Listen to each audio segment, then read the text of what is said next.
جی قدرمنو کتونکو د مینه پسته بیا تاسو ته هرکلې پروګرام د روغ صحت راز د هومیو فزیشن ډاکټر هدایت الله افریدي صاحب سره چې په هومیوپیتک باندې ډېر عبور لري،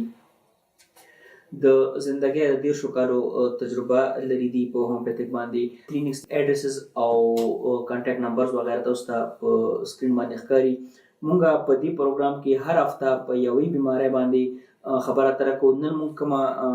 بیماري چې ضریب بحث راوړې ده هغه ده ارترایټس یعنی د جوړونو بیماری. ډاکټر صاحب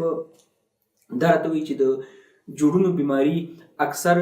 دې کې د فلویډ چې اسلامي فلویډ چې ورته چې دا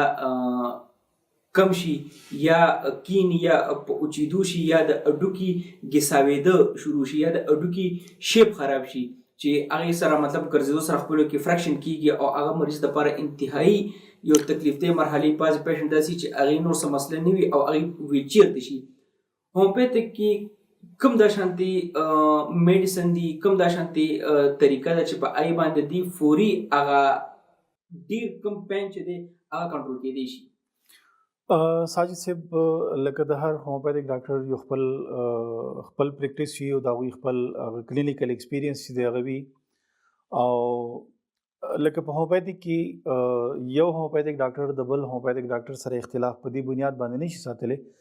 ځکه چې د علامتونو په بنیاد باندې یا د هغه د باډي د سټرکچر په بنیاد باندې لکه هومیوپیتک کې د دوا د میډیسن د تجویز کېدو لپاره لکه سو فیګرز دي او هغې فیګرز نه به وځي نو بیا به هله هومیوپیتک میډیسن چې دي هغه تجویز کوي. زه خپل ځاني زما یو عام هغه دی چې زه داسې قسمه د جوړونو په تکلیف کې زه 15 میډیسن چې دي نو هغه ډېر عام استعمالوم. په اولینی هغه خو زما دا وی چې زه نکسوامیکا چې دی نو هغه خامخا ورکوم او نکسوامیکا هر مریض ته ورکوم. اولینی خوراک زما کلینیک ته چې څوک مریض راځي نو زه هغه ته نکسوامیکا ورکوم او هغه په دې بنیاد باندې ورکوم چې را څومره میډیسن هغوی خوړلي دي د هغې میډیسن د اثر د ختمېدو دپاره زه نکسوامیکا ورکوم. بیا که چېرته کې په هغې کې سټیراید چې دي هغه استعمال شوي وي نو د سټیراید د اثر د ختمېدو دپاره هایډروکوټایل چې دی نو هغه زه خامخا ورکوم. او که بیا چېرته کې هربل میډیسن چې دي نو هغه استعمال شوي د هربل میډیسن د اثر ختمېدو دپاره چې د هغې کم پیدا شوي دي نو د هغې د اثر د ختمېدو دپاره زه پلسټیله چې دی نو هغه خامخا ورکوم. بیا د هغې نه پس راځو چې کوم په خصوصا د ګوډو تکلیف په موږ واخلو چې د نی جاینټس چې دي لکه په نی جاینټ کې ډېر زیات سیویر دا نور بیا هم داسې دی چې د هغې سره څه ناڅه ګزاره کېږي خو چونکې انسان دی چې هغه به ګرځي هم هغه به مونځ هم کوي هغه به اودس هم کوي هغه به کینی پاسي مړی ژوندی به هم کوي. نو د ګونډو درد چې دی یا د نی جاینټ چې کوم پین دی نو هغې کې بیا ډېر زیات مسلې چې دي نو هغه پیدا کېږي. استعمال د دې دی ځکه چې د باډي ډیپینډ چې دی نو هغه هم په دې باندې دی نو لکه ډېر زیات تکلیف چې د دې سره پیدا کېږي. نو په هغې کې 15 میډیسن چې دي نو هغه په خصوصي توګه باندې زه استعمالوم. الحمدلله د هغې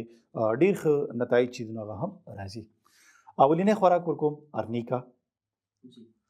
او پوټنسي چې دی نو هغه زه ما سره بعضې هومیوپیتک ډاکټر چې دي نو هغه په دې خبرې اختلاف هم ساتي چې زه پوټنسي همیشه دپاره های پوټنسي چې دی نو هغه ساتم. بلکې زما بعضې ټیچرز چې دي نو هغوی هم ما ته د خپلو ما سره چې کوم دې وخت کې سټوډنټان دي نو هغې سټوډنټانو په خولې ما ته جواب رالیږلی چې ډېر های پوټنسي چې دی نو هغه مه استعمالوه او زه د هغوی مننه کوم چې هغوی وقتاً فوقتاً زما خبر اخلي. خو بهرحال اولینی خوراک چې دی نو زه هغه نیکا سی ایم کې یو خوراک ورکوم. دویم خوراک چې دی ریسټاکس سی ایم کې ورکوم. دریم خوراک چې دی هغه زه نټرمبیور سی ایم کې ورکوم او څلورم خوراک چې دی نو هغه زه سلیشیا سی ایم کې ورکوم او پنځم خوراک چې دی نو هغه بربیرس ولګیرس چې دی هغه سی ایم کې ورکوم. لکه دا ابتدایي خوراکونه دي چې هغه ډېر زیات شدت او هغه ډېر زیات شدید تکلیف چې دی نو په هغې کې الحمدلله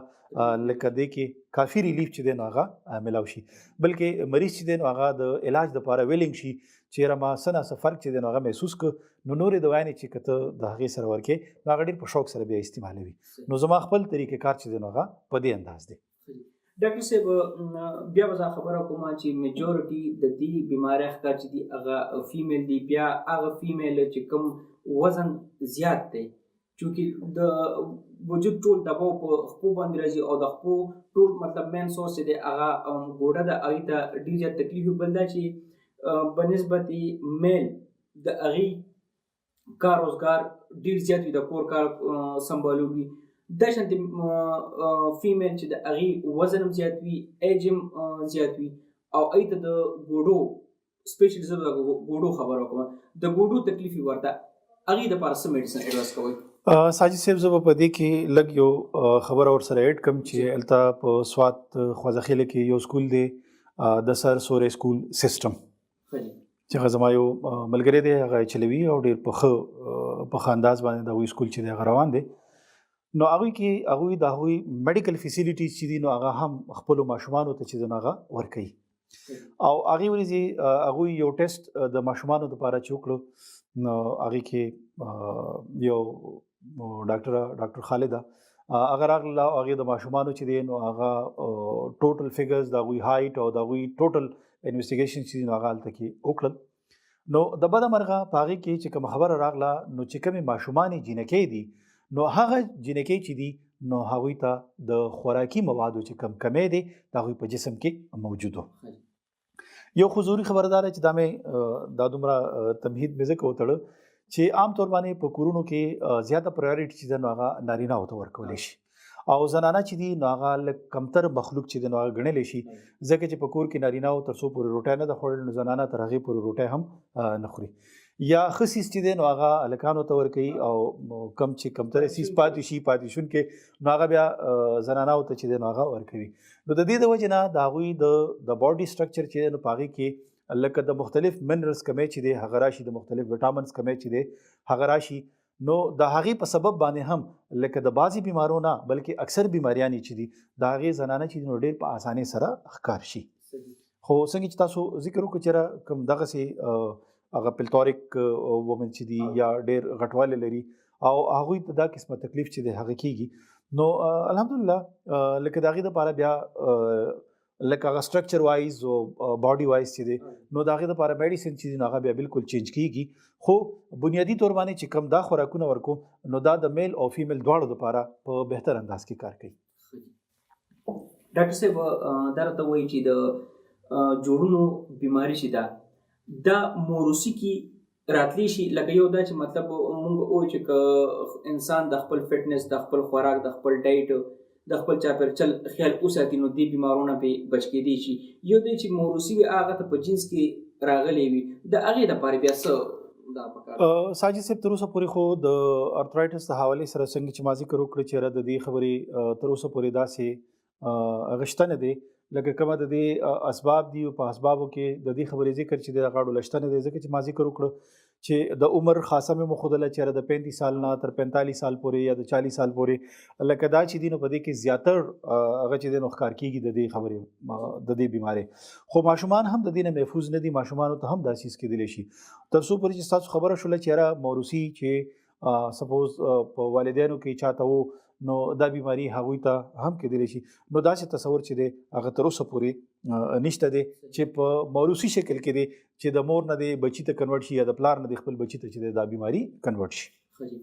ډاکټر صاحب کوم پیشنټ د دې چې مطلب ښکار دي هغې دپاره د علاج نه علاوه دا شانتې کوم خوراکونه پکار دي چې هغه خوراکونه هغې کوي چې د دې ورسره لږ پین ورسره کمي او دوی د واک او د تګ مطلب د ګرځېدو جوګه وي؟ او آیا ورسره دا سوال هم کوم چې د جوړونو بیمار دپاره د ورځې څومره واک پکار دی؟ جی ساجد صاحب ډېر ښه سوال. د ټول نه بهتر خبره خو دا ده چې مریض د جوړونو مریض چې دی نو هغه د خپل ډایټ په خاص انداز کې خیال وساتي. غټه غوښه د غټې غوښې استعمال چې دی هغه د جوړونو بیمار دپاره لکه ډېر زیات نقصاني چې دی نو هغه ثابتېدلی شي. دالونه چې دي د دالونو زیات مقدار چې په هغې کې چولې، کلول، زموږ د سوات ورونه چې شوپړ ورته وایي د هغې استعمال چې دی نو هغه هم لکه په دې کې دوی ته د نقصان باعث چې دی هغه جوړېدلی شي. یا د هغې نه علاوه لکه څومره سور تھنګس دي، تاروه څیزونه دي، ترش کټي اشیا، نو د هغې نه د اجتناب کوي ځکه چې هغه هم په دې کې یو خاص تکلیف چې دی هغه پیدا کوي. او یا د دې سره سره د خپل وجود دی په دې انداز باندې خیال وساتي چې کله هم د دوی وجود لوند شي نو فوري طور باندې دوی خپل وجود وچولو کوشش کوي. یا د سړځي په موسم کې چې ډېره زیات یخ دی نو په هغې کې د خپل وجود خیال په دې انداز ساتي چې کم از کم پاجامه هغه د دغه استعمال کوي چې د دوی وجود چې د هغه ور سره ګرمي ځکه چې جوړ څومره ګرمي عمره به تکلیف چې د هغه دوی ته کم کیږي تکلیف به بیا ورته وي خو هغه شدت کې به کمواله چې د هغه راځي صحیح په خوراکي موادو کې کدوې د دین علاوه د سبزیانو استعمال چې دی هغه په ټیک طریقې سره وکي او سپیشلی زب ساگ چې دی هغه ریکمند کوم ځکه چې پاغه کې فولاد چې دی هغه موجود دي نو د هغه د وجه نه هم لکه دوی ته زیاته فایده چې د هغه ملاویدلی شي صحیح قدرمنو کتونکو